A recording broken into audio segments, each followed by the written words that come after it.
ଦେଖିଥିବେ ତ ଭିଡ଼ିଓଟା ବହୁତ ବେରେ ବନାଯାଉଛି କି ମୁସଲମାନ ଲୋକମାନେ ଏମିତି ବି ଅଛନ୍ତି ଏତେ ବେଇମାନ ଏତେ ଶୈତାନ ମାନେ କି ଏତେ ଖରାପ ବୋଲି ମୁଁ ଭାବିନଥିଲି।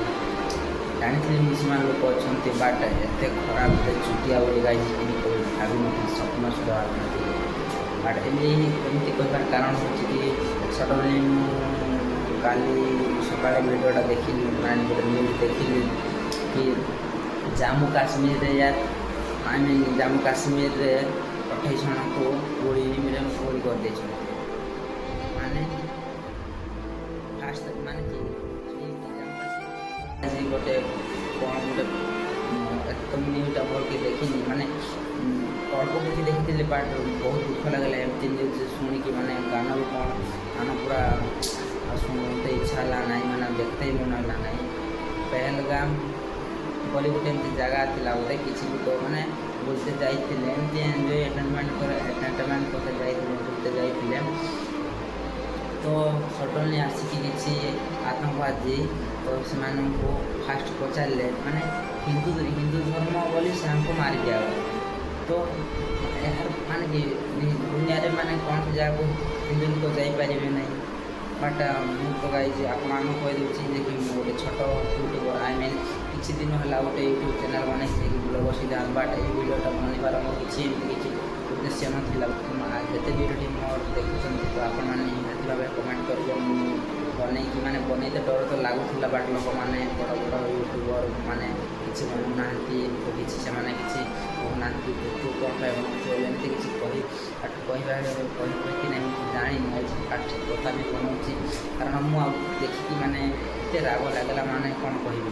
ଫାଷ୍ଟ ସେମାନଙ୍କୁ ପଚାରିଲା ହିନ୍ଦୁ ଧର୍ମ ଲୋକ ଅଲଗା ହେଇଯାଅ ମୁସଲମାନ ଅଲଗା ହେଇଯାଅ।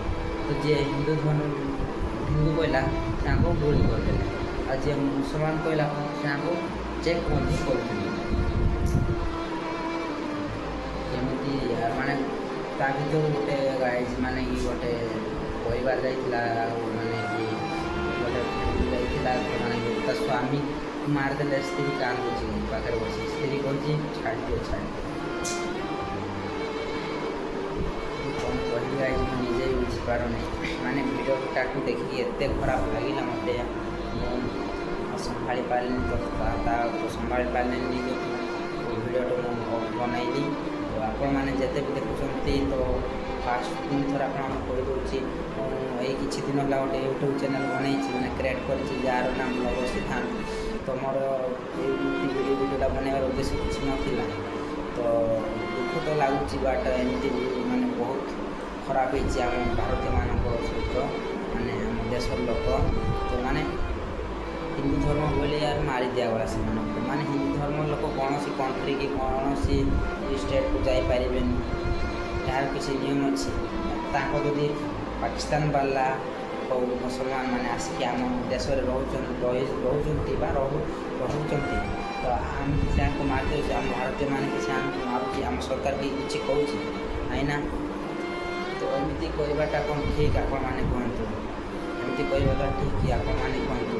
ତ ଆମ ଭାରତ ସରକାର ଆମ ଗଭର୍ଣ୍ଣମେଣ୍ଟ କ'ଣ କରୁଛି ଆଜି ମୁଁ ବହୁତ କିଛି ବୁଝିପାରୁନି। ତ ଗଭର୍ଣ୍ଣମେଣ୍ଟକୁ ମୁଁ ଏତିକି ଗାଇଛି ଆମ ସରକାରକୁ ଏତିକି କହୁଛି ସେମାନଙ୍କୁ ଫାଶୀ ଦଣ୍ଡରେ ଗାଇଛି। ଫାଶୀ ଦଣ୍ଡରେ ନହେଲେ ୟାର ଆଇନ ଏମିତି ସେମାନଙ୍କୁ ଦଣ୍ଡ ଦେଉ ଏମିତି ସେମାନେ ମାନେ ପାକିସ୍ତାନ ବାଲା କି ମୁସଲମାନ ବାଲା ଭାବିବ ଆଉ କେବେ ଭାରତୀୟ ଉପରେ ଏମିତି ଆକ୍ରମଣ କରିବାକୁ କେବେ ଭାବିପାରିବେନି। ମାନେ ଭାବିବା ପରେ 100 ଥର ଭାବିବେ। ଏମିତି କିଛି କାମ କରିବା ପୂର୍ବରୁ ଭାରତୀୟମାନଙ୍କ ଉପରେ 100 ଥର ଭାବିବ। କ'ଣ କହିବି ଗାଇଜ। ଆଉ ପୁଣି ଥର କହିଦେଉଛି ମୁଁ ତ କିଛି ଦିନ ହେଲା ଗୋଟେ ୟୁଟ୍ୟୁବ୍ ଚ୍ୟାନେଲ୍ ବନେଇଛି। ତ ଯେହେତୁ ମୁଁ ଗୋଟେ କମ୍ପାନୀରେ କାମ କରେ ତ ସେଇ କମ୍ପାନୀରୁ ଏଇଟା ଦେଖିପାରୁଥିବ ସେଇ ରୁମ୍ରେ ଥାଇକି ମୁଁ ଭିଡ଼ିଓ ବନଉଛି। ତ ସେଇ ରୁମ୍ରୁ ଥାଇକି ମୁଁ ଭିଡ଼ିଓ ବନଉଛି। ତ ସଡନ୍ଲି ମାନେ ନ୍ୟୁଜ୍ ଦେଖିକି ପୁରା ସକ୍ ହେଇଗଲି। ଏମିତି କିଛି ମାନେ ଭାବି ପାରୁନଥିଲି ବଟ୍ ଦୁଃଖ ତ ଲାଗିବ। ଗାଇଜ ଆଉ କ'ଣ କରିବା। ତ ଭଗବାନ ପାଖକୁ ମୁଁ ଏତିକି ପ୍ରାର୍ଥନା କରୁଛି ଯେତେ ବି ଶହୀଦ ହେଇଯାଇଛନ୍ତି ଆମ ଦେଶର ଲୋକମାନେ ତ ସେମାନଙ୍କ ଆତ୍ମାକୁ ଶାନ୍ତି ମିଳେ ଆଉ ତାଙ୍କ ଘରର ବା ଫ୍ୟାମିଲି ଲୋକମାନଙ୍କୁ ସରକାର କିଛି କିଛି ମାତ୍ରାରେ ସାହାଯ୍ୟ ମଧ୍ୟ କରୁ ମୁଁ ଏତିକି ପ୍ରାର୍ଥନା କରୁଛି। ତ ଭଗବାନଙ୍କ ପାଖରେ ଏତିକି ପ୍ରାର୍ଥନା କରୁଛି। ତ ସରକାରକୁ ପୁଣି ଅନୁରୋଧ କରୁଛି କି ସେମାନଙ୍କୁ ଗଭର୍ଣ୍ଣମେଣ୍ଟ ଏତିକି କହୁଛି ଯେ ସେମାନଙ୍କୁ ଏମିତି କିଛି ଦଣ୍ଡ ଦେଉ କି ସେମାନେ ଭାରତୀୟମାନଙ୍କ ଉପରେ ଆକ୍ରମଣ କରିବାକୁ 100 ଥର ନୁହଁ 1000 ଥର ଭାଇବା ଉଚିତ। ତ ଯେତେ ବି ଭିଡ଼ିଓ ମୋର ଭାଇ ଭଉଣୀମାନେ ଦେଖୁଛନ୍ତି ତ ନିଶ୍ଚୟ ଭାବରେ କମେଣ୍ଟ କରିବ। ତ ମୁଁ ଏବେ ମଧ୍ୟ କହୁଛି, ଆଗରୁ ମଧ୍ୟ କହିଥିଲି, ମୁଁ କିଛି ଦିନ ହେବ ଗୋଟେ ଭିଡ଼ିଓ ୟୁଟ୍ୟୁବ୍ ଚ୍ୟାନେଲ୍ କ୍ରିଏଟ୍ କରିଛି। ମୋ ୟୁଟ୍ୟୁବ୍ରେ କିଛି ଅଳ୍ପ ଭିଡ଼ିଓ ଅପଲୋଡ଼ ହେଉଛି। ଆପଣମାନେ ଯଦି ଦେଖିଥିବେ ପଛ ଭିଡ଼ିଓ, ତ ମୋ ଚ୍ୟାନେଲ୍ରେ ତ ଭିଡ଼ିଓ ଅପଲୋଡ଼ ହେବ ମାନେ ଏବେ ହେବାକୁ ଯାଉଛି। ଅଳ୍ପ କିଛି ଭିଡ଼ିଓ ଅପଲୋଡ଼ କରୁଛି ମୁଁ। ଆଉଥରେ ମୁଁ କହିଦେଉଛି, ମୋ ୟୁଟ୍ୟୁବ୍ର ନାଁ ହେଉଛି ୟୁଟ୍ୟୁବ୍ ଚ୍ୟାନେଲ୍ର ନାଁ ହେଉଛି ବ୍ଲଗର୍ ସିଦ୍ଧାନ୍ତ। ତ ଯିଏ ବି ସବସ୍କ୍ରାଇବ୍ করে ନାହିଁ ଭାଇମାନେ ଯଦି ଭିଡ଼ିଓ ଦେଖିବ ସବସ୍କ୍ରାଇବ୍ କରିଦିଅ। ଆଉ ଏ ଭିଡ଼ିଓଟା ବଡ଼ ୟୁଟ୍ୟୁବର୍ ମାନଙ୍କ ପାଖକୁ ସେୟାର ମଧ୍ୟ କରିଦିଅ। ଆଉ କ'ଣ କହିବି, କିଛି ତ ମୁଁ କହିପାରୁନି। ମାନେ ଏତେ ନିରୀହ ଲୋକମାନଙ୍କୁ ୟାର ଖାଇଲେ ମାନେ କାମ ଖଟିଲେ ଖାଇବାକୁ ଏତେ ନିରୀହ ଲୋକମାନଙ୍କୁ ଯେମିତି ଗୁଳି କରିକି ମାରିଦେଲା। ମାନେ ସେମାନେ ଯଦି ହିନ୍ଦୁ ଧର୍ମ ନ ହୋଇଥାନ୍ତି ହେଲେ ତ ଛାଡ଼େ, ତାକୁ ଭଗବାନ କ'ଣ କହିବି ଗାଇଜ, ମୁଁ କିଛି କହିପାରୁନି। ମାନେ ଭଗବାନ କ'ଣ ସମସ୍ତଙ୍କୁ ସେମ୍ ମାନେ ମୁସଲମାନ ମାନଙ୍କୁ ମାନେ ସେମ୍ ଧର୍ମରେ ୟାର ବନେଇଛି ଗଢ଼ିଛି। ଏଇଟା ଭଗବାନଙ୍କ ଇଚ୍ଛା। କ'ଣ କହିବି ଗାଇଜ, ଆଉ କିଛି କହିପାରୁନି। ପ୍ରେଜେଣ୍ଟରେ ଯାହା କିଛି ପରିଚିତ ଫାଷ୍ଟ କେବେ ଆସିବନି ଗାଇଜ। ତ ବର୍ତ୍ତମାନ କେବେ ସେ ଆସିପାରିବ ନାହିଁ। ଯାହା ହେଇଛି ତ ହେଇଗଲା। ତ ବଟ୍ ପୁଣିଥରେ କହୁଛି, ଗଭର୍ଣ୍ଣମେଣ୍ଟ ଏମିତି କିଛି କରୁ ଟିକେ ମୁସଲମାନ ମାନେ ପାକିସ୍ତାନ ଏମିତି ବମ୍ ତାଙ୍କ ଦେଶରେ ବମ୍ ପକାଇଦେଉ ଯେମିତି ପୋକ ମାଛି ଭଳିଆ ମରିବେ ତାଙ୍କ ଦେଶର ଲୋକମାନେ। ଦେଖୁଛ ଗାଇଜ, ତ ଆଉ କ'ଣ କହିବି, ବାସ୍ ଏତିକି ହିଁ। ତାଙ୍କ ଲୋକମାନଙ୍କୁ ସରକାର ତରଫରୁ କିଛି ସାହାଯ୍ୟ କରୁ। ଆଉ ଯିଏ ବି ଶହୀଦ ହେଇଛି ତାଙ୍କମାନଙ୍କୁ ସେମାନଙ୍କ ପାଇଁ ଆମେ କିଛି ପ୍ରାର୍ଥନା କରିବା ଭଗବାନଙ୍କ ଉପରେ। ତ ସେମାନଙ୍କ ଆତ୍ମାକୁ ଶାନ୍ତି ମିଳିବ।